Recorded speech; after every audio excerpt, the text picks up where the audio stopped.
Stay tuned for the Joan Quinn Profiles. Joan served the state of California as a member on the Arts Council and on the Film Commission. She was formerly on the Architectural Commission and fulfilled 2 terms on the Fine Arts Commission for the city of Beverly Hills. As an editor for Andy Warhol's Interview magazine, Condé Nast Publications, and the Hearst Corporation, Joan covered the world of fashion, the mysteries of food, the excitement of theater, and the international art scene. She continues to find people who are on the cutting edge of their professions. Here's Joan Agajanian Quinn. Hi, I'm Joan Quinn, and welcome to the Joan Quinn Profiles. We're taping here at the Hollywood Museum in the Max Factor building on Highland Avenue. And our guests are actress Lisa Zane and wellness guru Joshua Lane. Actress, singer Lisa Zane was born and raised in Chicago. She went to Vassar and spent her junior year at the University of Florence in Italy. She moved to New York, where she acted in the theater, and in the 80s came to Los Angeles, where she continued her studies and acted in more than 20 films and starred in a rash of popular TV shows. And were you singing all the time? To myself. Oh, I never stopped singing ever since I was very young. And I think that's why when in 1998, Michelle, who I think you know, right? I know. I can't That's believe amazing. this. Oh, you went way I know, ahead of me. let's just keep you going. went way ahead of me. But Michelle's When she- Les Deux Cafés was right over here. That was absolutely where it all started for me, like in terms of singing for the public. But I was ready. Is that right? In the 90s only? 98. That's when they had just opened, and I had always learned songs just as a, I don't know, as a matter of course. This is what I did. You know, I learned songs, sing them to myself. You know, made myself feel good by singing them, or brought myself down low by singing them. It was just part of my life, right? So, and I have this friend who I went to high school with, who was out here too as a professional musician. And so we would get together and, you know, sort of rehearse these songs. And then one day we're going to do something. And then Michelle tapped me and said... How did Michelle find you? Well, we were like, had mutual kind of social... Did you? You were in the whatever. same... I was in the same thing, and then... In the same circle? In the same circles, and then I would go to Les Deux a lot. For, you know, Didn't just we for fun. all? Didn't we? Wasn't that a yes, wonderful place? Yes, I must have just heard you. You probably... I had Tuesday nights for 6 months straight in the back room. So did you take lessons? Not much. I mean, in fact, you mentioned the University of Florence. That year is when I actually sort of started to, and it was with an opera coach. I was going to say, because I think I read in your bio there's opera there somewhere. Yes, I found a wonderful opera teacher too here in Los Angeles before I was asked to sing. This was like in the, I guess, in the early 90s. Her name was Louise Casallotti. Her sister actually was the voice of Snow White. You know, I'm wishing for the one I love. That was her sister? They were sisters together. She was a mezzo, Louise, and she was very, very wonderful woman. Is that what your voice is? Stronger like that? A mezzo? A little more, yeah, like that. A little deeper? A little deeper. Although, when I study opera, you know, it helps me to go higher, which is really the voice I covet. I'm more of a, you know, lyric, not that I have that at all, but this is what I kind of reach for when I study. And I think it helps so much in terms of retaining your vocal health and strength and all of that stuff. Why didn't you go to the opera? Because I don't have an operatic voice. I really don't. In fact, when I sing opera, I tend to do it an octave lower, turn it into a folk song. That's sort of... Oh, that's what it... So you came back to L.A. from New York. We're back to L.A. Yes. Did you continue to act and while you were here? Yeah, absolutely. That's what I hit the ground doing. And was there acting in the family? Not professionally. My parents, in Chicago, there's this very, very sort of healthy community of actors that just do it for the love of it, and just tons of them. And so all through our growing up, my parents did that, and so we were exposed to it. Oh, they did? They used to go to the acting classes? Or well, no, they performed. They performed? There were lots of opportunities for actors to do this, non-equity actors to perform all the time. So it was your brother, who's an actor, Billy Yes. Zane? Did he go before you in acting?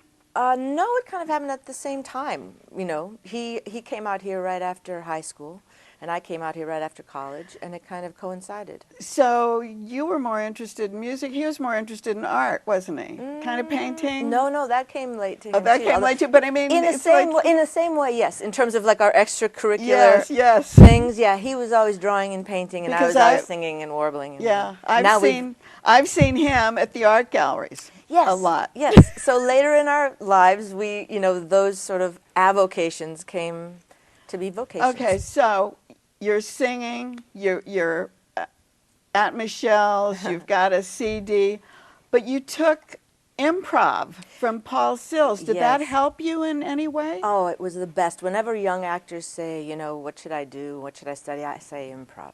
Well, Viola Spill and, the theater games, you don't even have to be an actor to get a lot out of that. It's just wonderful. It taps into your kind of natural genius, which we all have, when you're a little bit, when you confound your intellect a little, and you allow whatever it truly is there to come out.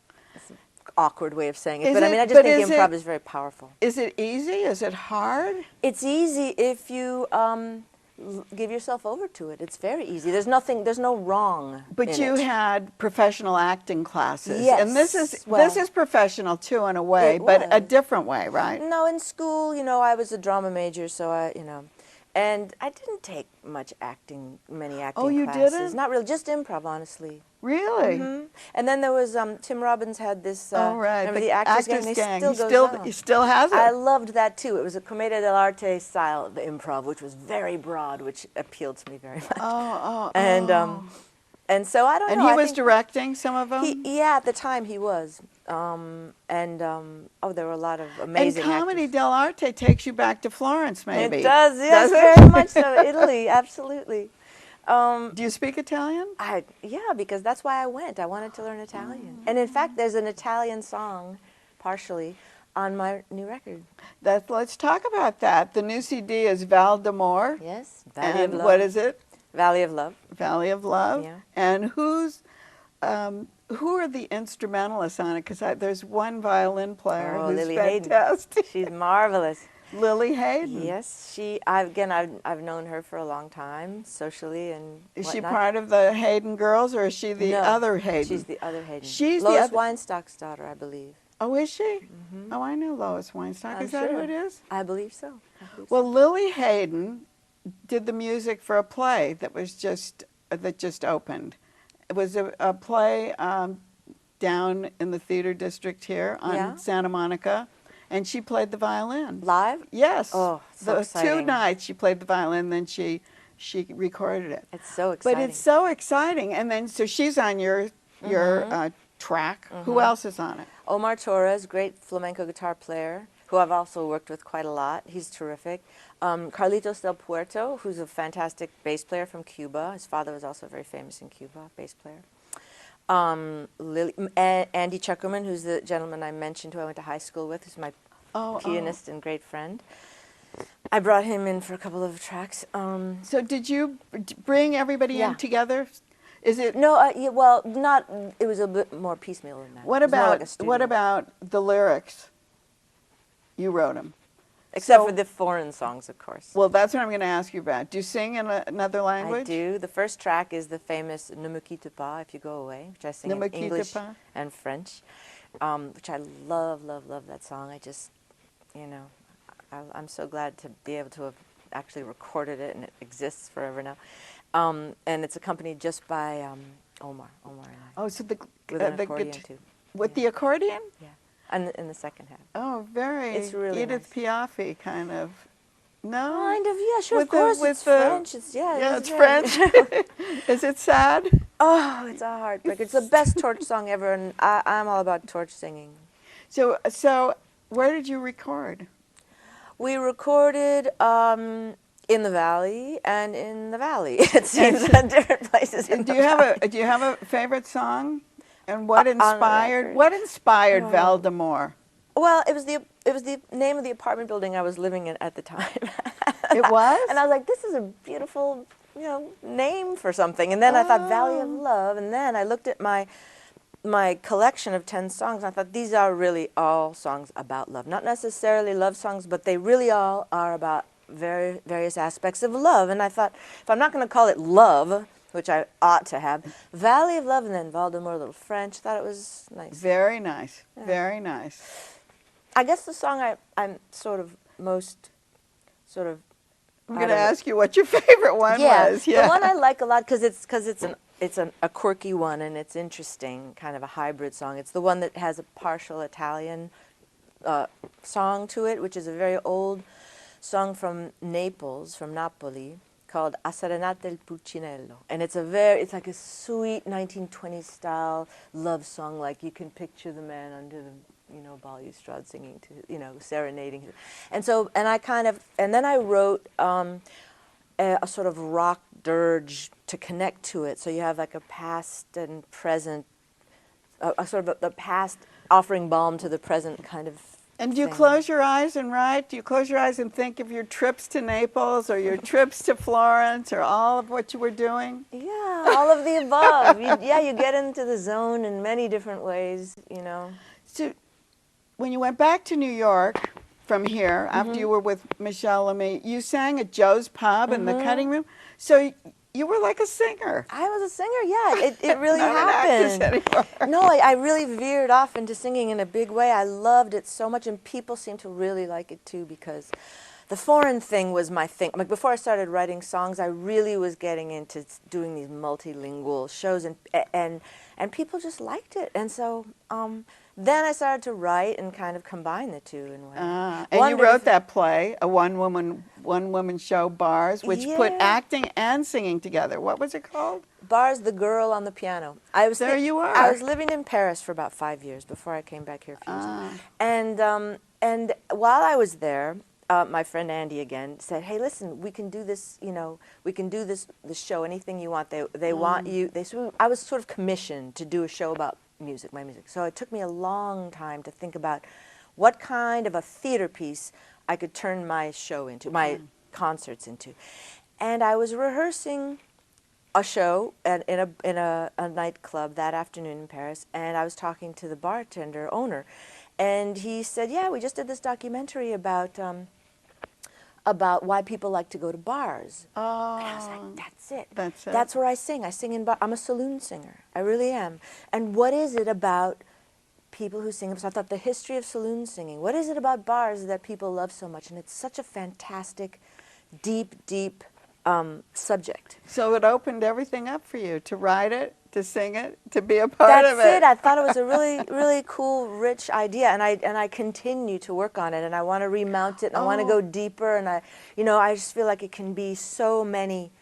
There can be so many scenes. There can be so many interesting. Well, you have to let us know. You bet. You have to let us know when you're doing that again, because we want to come and see it. But before we leave, tell me one thing about La Llorona, my favorite song. Really? Oh, I love it so much. Oh God! Well, that's. How did you sing it?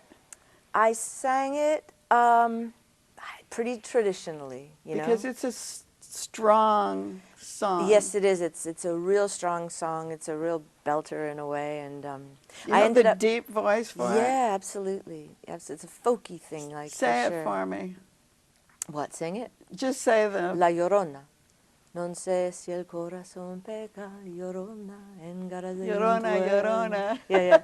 It's beautiful. I got to actually sing it in a television movie that I. That's why I brought it up. James Coburn. You remembered. In Like Flint. In Like Flint. And also your Val d'Amour is out in the spring. Yes. Thank you. Yes, it's out now. Thanks. And thanks for watching the Joan Quinn Profiles. But don't go away, because we will be back with food expert, guru, and health wellness, Joshua Lane.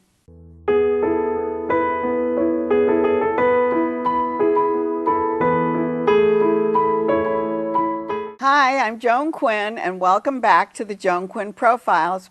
We're here at the wonderful Hollywood Museum on Highland Avenue in Hollywood. Our guest is Joshua Lane, who was born and raised in Manhattan, graduated cum laude from State University College of New York with a bachelor in history. History, mind you. He's our health guru.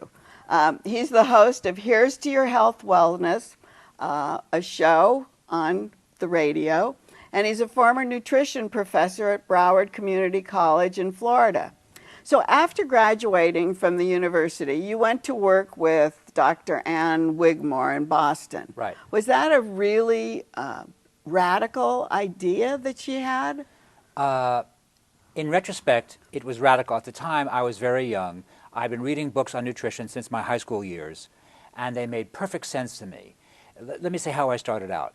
As a teenage boy, I had terrible skin. You know, it's not very glamorous. I wish I could say to you, Joan, I had tuberculosis and da-da-da. No, I had bad skin. And I went to the dermatologist, and they gave me tons of tetracycline, and it was a terrible idea. That's what they did in the 60s. Tetracycline was the thing, right? And actually, it's still the thing. So they've learned nothing in 40 years. And the tetracycline depresses the immune system. It made my teeth permanently yellow, which I'm still annoyed about. I mean, forgot that. Yeah, they just, and let me say this too. So, you know, I'm an older man now, and the ideas of wellness are largely mainstream. There's room for a lot of teachers now, but it's largely mainstream. But as a young boy, you know, my teen years and 20s, people laughed. They just thought this had no merit. But you took history. I took history. How did history help you in this pursuit that you've taken? Well, I love to read history, and history gives you a sense of who were the thinkers before you? Who influenced your thinking? For example, in the 19th century, possibly the most important 19th century figure in the first half was Sylvester Graham. Sylvester Graham was a Presbyterian minister, health lecturer, temperance reformer, abolitionist, and women's rights advocate. And Sylvester Graham was he was a Presbyterian minister. So about 1810, he was hired by the Presbyterian Ministry of Pennsylvania to preach on the problems with alcohol, right?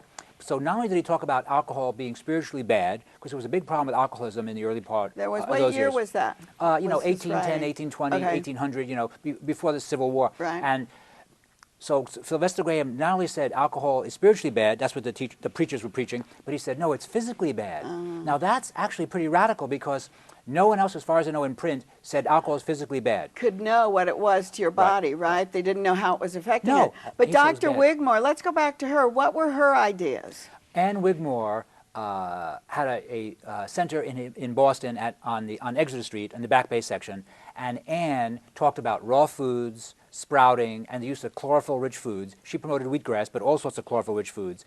And that seems today almost mainstream. You know, everyone has a kid who's a vegan or someone who's, Right. you know, grandson who's a vegan, and that's great.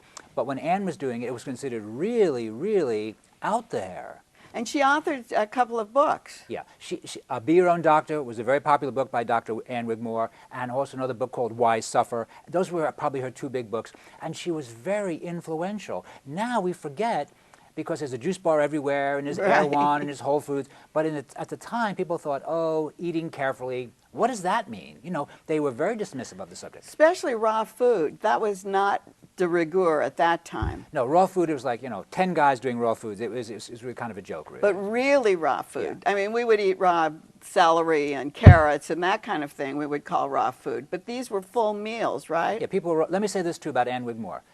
Ann Wigmore, more than any other single person, deserves credit for the fact that in the 1970s, 1980s, 1990s, if you went to a salad bar and you saw alfalfa sprouts and mung bean sprouts, you knew what they were. You might have decided, no, I don't want that, but you knew they were legitimate food in your mind. Right. And really, if any one person is most responsible, it was Ann Wigmore. And what did you do with her? Well, I ran the front office. I helped to publish books. I had an uncle in publishing. Oh, so you did? I got help to publish books. And frankly, I didn't do any healing. I was very young. I had read her books and other books, but I saw what was going on. You know, it's one thing to be in college or to be in high school, read books, experiment on yourself, think the ideas have merit. But when you go to a clinical situation, I was there for 2 years, people from all over the globe went to Ann's place, because at the time, there was really no place in the United States that was really doing this, although in Florida, there was a place called the Shangri-La Hygienic Institute, which was they followed Herbert Shelton, who was very influential in the 40s, 50s, 60s. But Ann was the only one really doing it on a higher level in Boston. So people from all over the globe went there, and I saw people get cured of cancer, you name it. From whatever she was doing, Yes, her absolutely. regime Yeah, right. was very helpful. Yeah, it was very helpful. You also had another teacher, Victoris. Victoris Klavinskis, he was a man, I was like 22, 23, 24, and Victoris was like 36, 37. Victoris had a master's degree in mathematics from the University of Connecticut, and he had worked for NASA. He was a very sharp mathematician, but he got real sick. And for whatever reason, he had a sense that food was involved, lifestyle was involved. So he spent a lot of time at Harvard University Library just reading. And he became Anne's assistant. And because he was a younger guy, and because he had a different sensibility than Anne, he attracted a younger crowd. And I would say that Viktoras Kulvinskas was the important raw food teacher in the 1970s, 80s, early 1990s. In my opinion, he was very influential. And do the people today still follow what he taught? Well, yes, but they've added new information. For example, the whole idea of using maca or goji berries. Right. I mean, we'd never use that. And these people, they've added to the literature. It's not static. It keeps changing and better. It gets better. You didn't use those. We didn't even know they existed. How do they find those things? People travel the globe.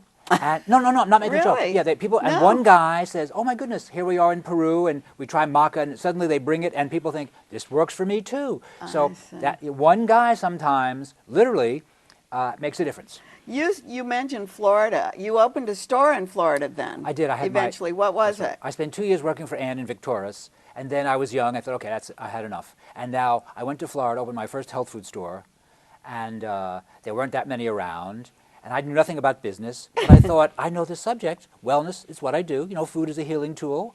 And so I opened my first store, and not too many people came in the store, so I had plenty of time to read various books. And I realized there was more to it than my vegan approach. There was more to it, and I like to think that I became broader. I learned more. There were more perspectives that worked, and that was very good for me to learn. And you also, in California, California and Florida, were they considered kind of like off the edge, so that they were seen more progressive? They were seen as progressive states.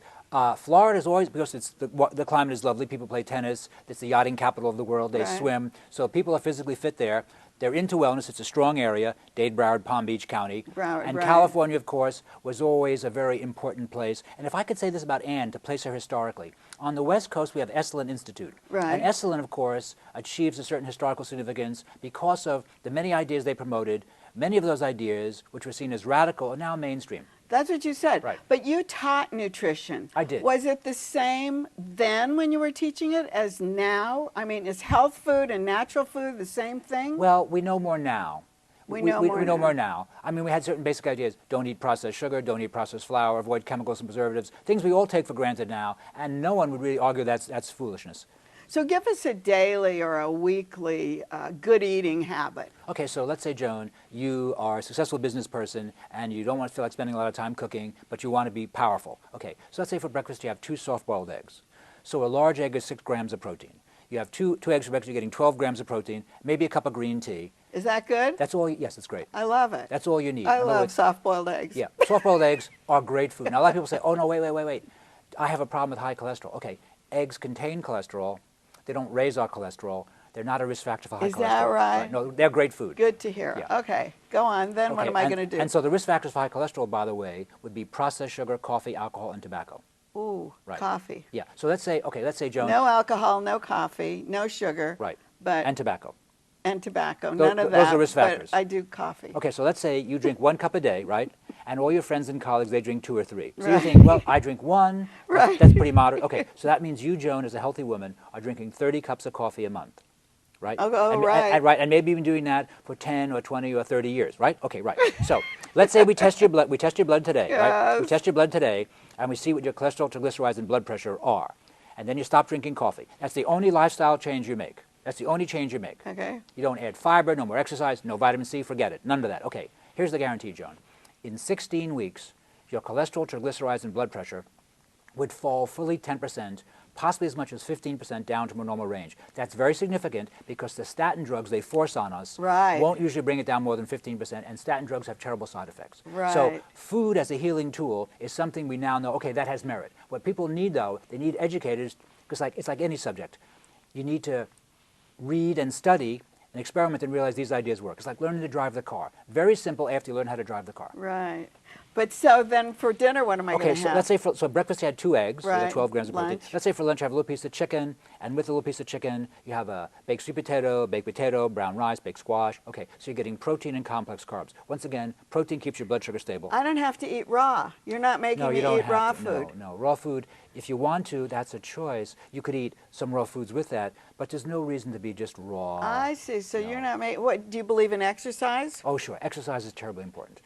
And we know that now. I mean, we always kind of said, but now the science supports it, that exercise helps us with telomeres, so it helps us with longevity. Exercise helps us. right. Exercise is a good thing if you enjoy walking, swimming, you like Pilates, like yoga, you like to lift weights, whatever but we need to move, we need to exercise. And again, that's something that we take for granted now as being, that's not very important or radical. Everybody knows that. Tell me Right. something I don't know. I know. Okay. So the last thing is my dinner. We haven't gotten to my dinner. Okay, so let's say for dinner you have a piece of salmon. You have a piece of fish. Oh, something like just that. eating a Right. lot. That's a lot of food you're telling me. Well, it can be a lot or a little. So let's say you're a big eater. Fine. Don't worry about the quantity. Get the quality down first. Really? You know, and most of us, everyone, I've never met a person who doesn't overeat. Everyone overeats. No, I mean it. Me. Everybody overeats. It's not a gender issue. It's just everybody overeats. Okay. So, and I wouldn't worry about it. I'd focus on eating quality food. And if you focus on eating quality food, you can't do yourself in. But what you just told us is very just basic. so lovely. Yeah, it's I mean, easy. it's such an easy way to It's very eat. easy, yeah. Okay, before we leave, our director, Gary Garver, Yes. who's has a radio show. I know Dr. Garver. You know Dr. Garver, KCAA 1050 NBC show. Right. And you're the guru who goes on there and talks about health. Do you prepare something? No, actually, I go on there. I'm kind of the straight man on Gary's show. You know, I he's busy see. throwing lines around, and I'm the straight guy. And Gary wants a little bit of wellness, not too much wellness. No, not too much. So I'm there like 2-3 times a month, and he and Jigger just throw lines around. It's for me. I tell you the truth, it's fun. I get a So kick you're out not of it. teaching health on that? Well, every once in a while I say something I think has merit. Oh. But mostly I'm kind of laughing because it's funny. It's fun, I like And it. before we leave, on your show, what's the format on your talk show? I do 3 hours of wellness. I'm the host. I bring a number of very important people in my profession on. I've had very good talk. And just talk with somebody there. Do you have Right. call-in? We don't. No, I just, it's an interview show. People talk, I ask a see. broad question, they talk, and I get them on film, and it's archived, and I've had some really great people on. Well, we had you on, and we thank you so much for coming. Josh pleasure. Lane, thank Joan, you. that was very kind of you. And thank you for watching. I hope you learned something. Keep writing to JAQUINN1 at AOL.com. See you next time.